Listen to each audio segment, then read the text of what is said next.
la Gazette du Togo. L'autre regard de l'actualité togolaise.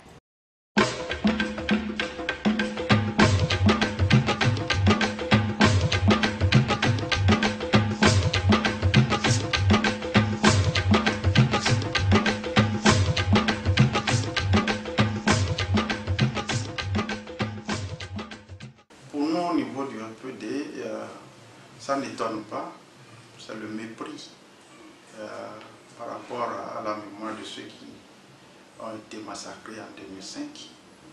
Vous savez très bien que Faure Gnassingbé est arrivé au pouvoir tout comme son papa par effusion de sang. Son papa, c'est l'assassinat de Sylvanus Olympio qui explique son arrivée au pouvoir. Faure Gnassingbé, c'est le coup d'État constitutionnel et le massacre des compatriotes qui justifie son arrivée au pouvoir. Un régime pareil, que voulez-vous que celui qui l'incarne dise au peuple, si ce n'est pas des énormités comme celle-là? Dire aujourd'hui que l'accord là est caduc, ça n'étonne pas du fait que, pour une autre raison, ce n'est pas le premier ni le dernier accord foulé par le système de Gnassingbé. Accord de Ouaga, accord cadre de Lomé, les 22 engagements, l'accord politique global, l'accord RPT-UFC et les recommandations de la CVJR. Ça fait 6 accords qui ont été tous foulés au pied. Mais parlant de 2006, l'APG, cette APG, c'est la résultante des massacres de 2005 pour apaiser la tension sociopolitique. Et quelqu'un qui réellement est patriote et qui aime son pays ne peut pas tenir de pareils propos parlant de la mémoire de ceux qui ont été lâchement assassinés. Mais il tient ce propos qui est l'illustration d'un dictateur. C'est tout. C'est un dictateur qui parle.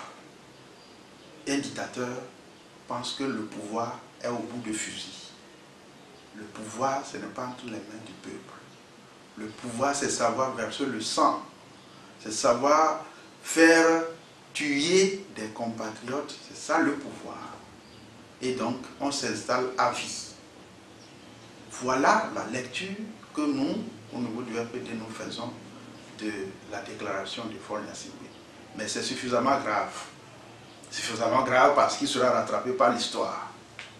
Qu'il le veuille ou pas, et tous les cadres et militants du système en place qui sont en train de se moquer de l'intelligence du peuple togolais, qui sont en train de se moquer de la mémoire de ceux qui sont tués, ils seront rattrapés par l'histoire. Messieurs les journalistes, figurez-vous, parce que ceux qui sont tués depuis 63 à nos jours ne proviennent pas de leurs familles respectives. C'est pourquoi ça ne leur dit rien. Mais les familles au sein desquelles il y a cette tuerie chaque fois ne lui pardonneront jamais. C'est ça le problème, c'est ce qu'ils ignorent. Et ils sont combien de familles à ne pas être affectées par leur dictature qu'ils ont installée? Ils sont combien en termes de familles? Et combien de familles de Togolais sont victimes de la barbarie de leur système? C'est ce qu'ils ignorent. Et c'est là que l'histoire est têtue. Et l'histoire, c'est les faits. C'est ce qu'il ignore et il peut tenir de pareils propos. C'est suffisamment grave pour lui-même et pour tous les systèmes. S'il pense qu'il a la situation en main pour toujours, il se trompe véritablement, lourdement, dans le contexte de notre pays.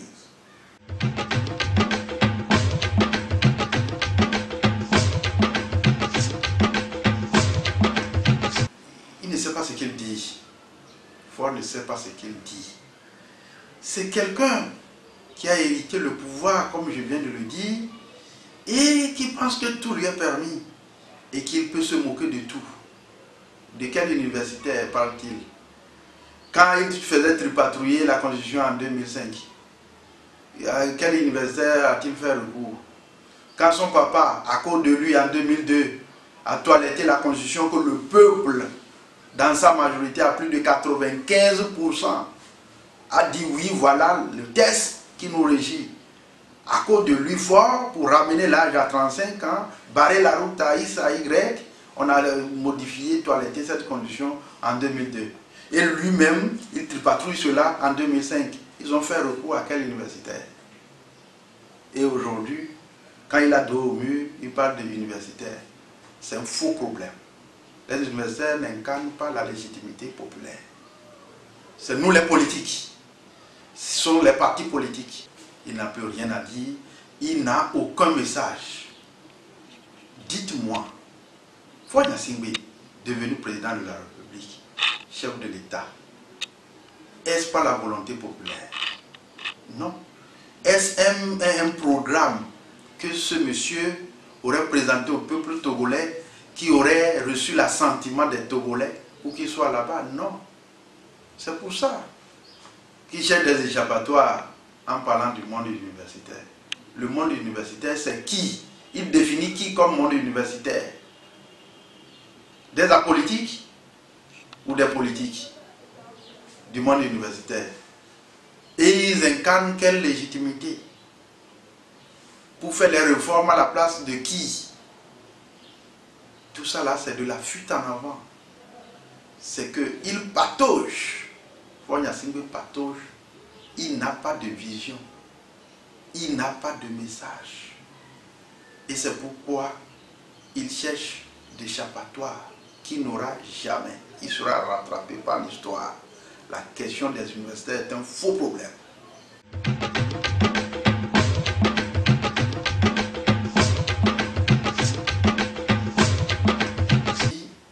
Faure tient un discours tellement dangereux. Il a eu à dire également que son papa lui a dit de ne jamais perdre le pouvoir. Voilà, ce n'est pas un homme d'État. Pas du tout. Dire la tradition de quel peuple togolais? Avant d'être le peuple togolais, nous étions des peuples que les colons ont forcé à être ensemble aujourd'hui. Ils parlent de la tradition de leur groupe ethnique.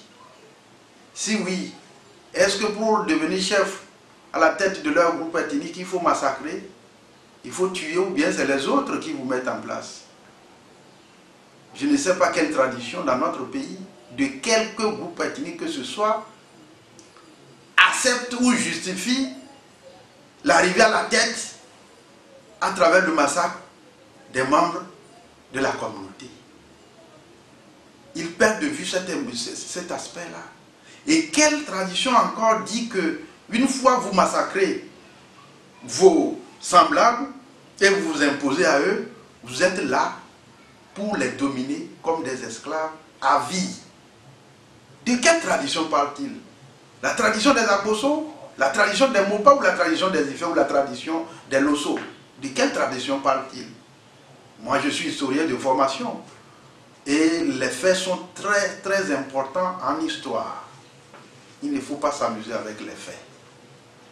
Et rien ne justifie au sein d'aucune communauté de notre pays l'arrivée au sommet par une fusion de sang. Et rien ne justifie le maintien à la tête d'un groupe que ce soit dans notre pays sous forme de domination, sous forme de l'esclavage. Ce n'est pas possible. Ce qu'il dit va le rattraper.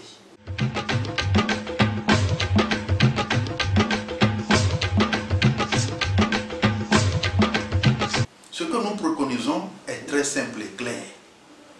Aujourd'hui, il y a impérativité que les réformes se fassent dans leur globalité et en profondeur, sans anesthésie, pas des réformes tièdes.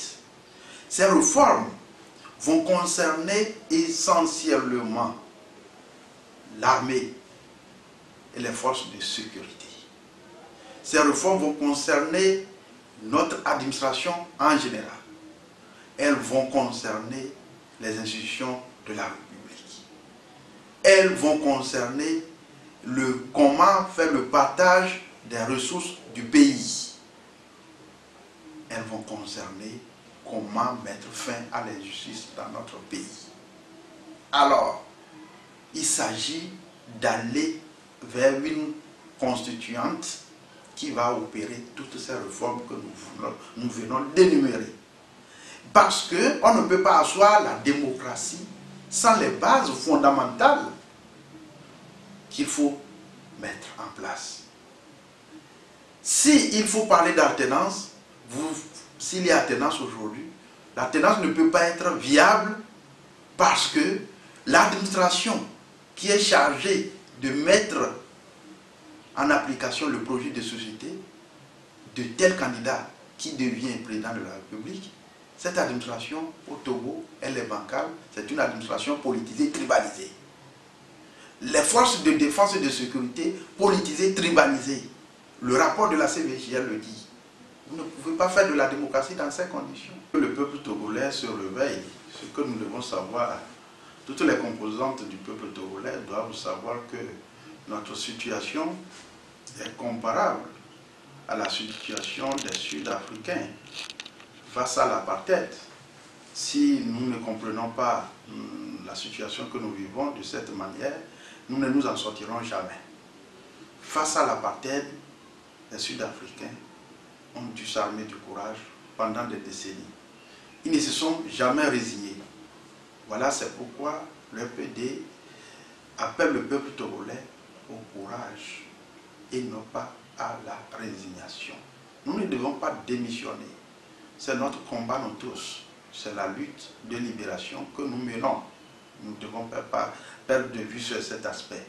Parce que les Sud-Africains ont réussi à venir à bout de l'apartheid et aujourd'hui l'Afrique du Sud est citée comme exemple de démocratie dans le monde entier. La fin du règne de Gnassingbé, ce serait vraiment une sorte de déclic pour toute l'Afrique parce que c'est le règne de la dictature, le règne le plus long en Afrique noire. Parce qu'il n'y a pas de comparaison à faire par rapport au régime de Gnassingbé. Donc, peuple togolais, n'abandonne pas la lutte, ne te résigne pas, arme-toi du courage et nous allons vaincre. La Gazette du Togo. L'autre regard de l'actualité togolaise. Rejoignez-nous sur le www.lagazettedutogo.com ou encore sur nos comptes Twitter, Facebook et YouTube. Pour nous soutenir, merci de nous contacter à l'adresse suivante: contact@lagazettedutogo.com.